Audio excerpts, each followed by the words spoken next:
I never planned to speak that day. I was just supposed to stand at the back of the room, smile when it was appropriate, stay invisible the way I'd learned to do my whole life. Funny thing is, when people underestimate you long enough, they stop seeing you as a threat at all. They stop watching, and that's usually when everything changes. The man on stage that afternoon was called Richard Hale. Not his real name, obviously, but close enough for the story. To the world, he was a self-made billionaire, a symbol of discipline, intelligence, control. To me, he was something else entirely. He was the man who had walked out of my life before I could even form memories, the man everyone said had made the right decision for his future. I grew up hearing that phrase a lot. The right decision. It sounded clean, logical, almost noble. What it really meant was that my mother and I were inconvenient. I was raised in small apartments that always smelled like detergent and late dinners. My mom worked 2 jobs, sometimes 3, and still somehow found time to help me with homework at the kitchen table even when her hands were cracked from cleaning chemicals. She never spoke badly about him, not once. When I asked where my father was, she'd say, "He didn't know how to fight the people around him." As a kid, I didn't understand that. As an adult, I understand it too well. That afternoon, Richard was hosting a charity event. Cameras, donors, polished smiles, the whole performance. I was there because one of my mom's old co-workers had gotten us in, said it might be good for me to see how the other half lived. I remember standing there thinking how quiet power looked from up close.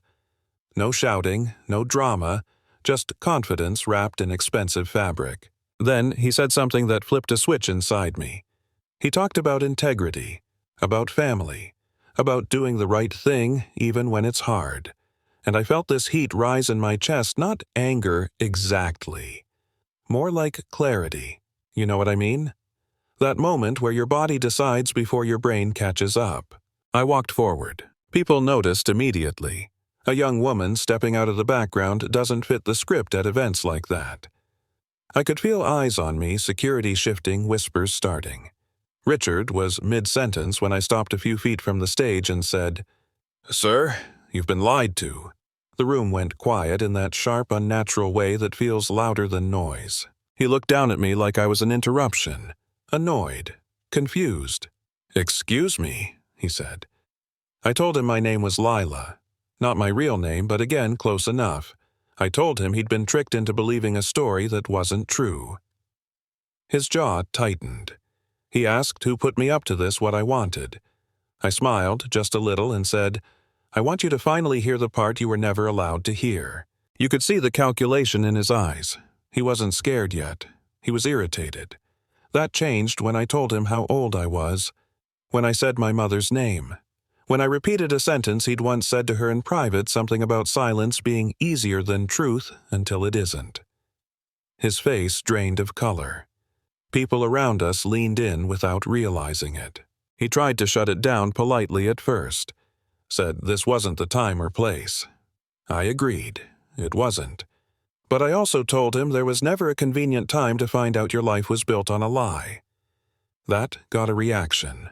A murmur, a shift, that subtle crack in the room's composure. I reached into my bag and pulled out a document. Not dramatic, just folded paper. I said, "This is your signature." He took it reluctantly, then froze. I watched his hands start to shake. That was the first time I saw him as human, not powerful, not untouchable. Just a man realizing the past he buried had roots. Security stepped closer. He waved them off without looking. Asked me quietly where I got it. I told him my mother kept everything. That she believed one day the truth might matter more than fear. He laughed under his breath, the sound brittle, and said, "She always was stubborn." That's when I knew I had him.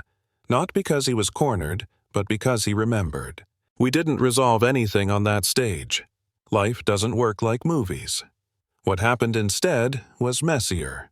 Lawyers, meetings, DNA tests, headlines that danced around the truth without ever naming it. People questioned my motives, said I wanted money, attention, revenge. The funny thing is, none of those people ever asked what it's like to grow up being told you're a problem someone else paid to make disappear. Richard tried to control the situation at first. Private talks, quiet offers solutions that involved silence. I told him no. I told him silence was the currency that bought my childhood and I wasn't interested in spending it anymore. That was our first real confrontation. He asked me if I understood what I was risking. I asked him if he understood what he already had. The turning point came during a closed-door meeting with his family. I wasn't supposed to be there. They didn't want me there, but Richard insisted. His mother looked at me like I was a stain. His brother didn't even try to hide his contempt. They talked about reputation stability damage.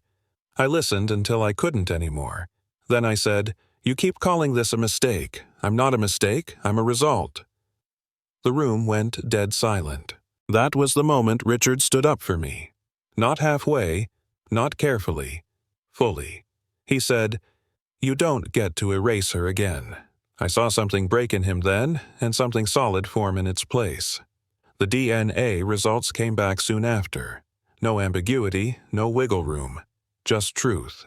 Winning didn't look like applause. It looked like exhaustion. Like my mother sitting at a table across from the man who'd been kept from her for years, both of them older, quieter, braver than before. It looked like lawyers backing off when they realized intimidation wouldn't work anymore.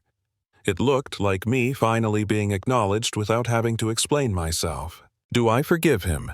That's the question everyone asks. The honest answer is forgiveness isn't a finish line, it's a process. What mattered more was this. I stopped being invisible. I stopped being the story people told in private. I became someone who could speak and not be dismissed. Richard lost things. Status, comfort, illusions. I gained something quieter but heavier. Space, legitimacy, a voice that doesn't shake when I use it.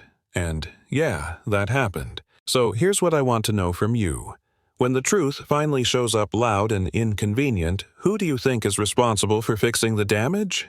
The person who speaks up, or the people who worked so hard to keep them silent? Drop your thoughts in the comments. I read them all.